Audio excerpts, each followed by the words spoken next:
സർവ്വമായിലൂടെ box ഓഫീസിൽ പഴയ പ്രതാപത്തിലേക്ക് നിവിൻ പോളി തിരിച്ചെത്തിയെന്ന് ആരാധകർ അവകാശപ്പെട്ടിരുന്നു. എന്നാൽ സർവ്വമായയ്ക്കു ശേഷം നിവിൻ്റേതായി പുറത്തിറങ്ങിയ രണ്ട് ചിത്രങ്ങളും ബോക്സ് ഓഫീസിൽ അമ്പേ പരാജയമായിരുന്നു. അവസാനമായി തിയേറ്ററിലെത്തിയ പ്രതിച്ഛായയുടെ ബോക്സ് ഓഫീസ് ഗതിയും വ്യത്യസ്തമല്ല.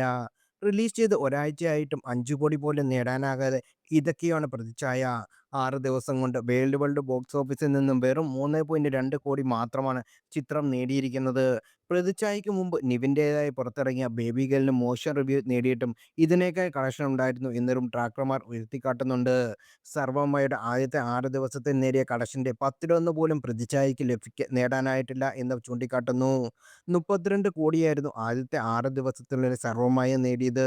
ഇതോടെ ബോക്സ് ഓഫീസിൽ നിവിൻ്റെ പഴയ കഷ്ടകാലം വീണ്ടും തുടരുകയാണെന്ന് ചിലർ അഭിപ്രായപ്പെടുകയും ചെയ്യുന്നു.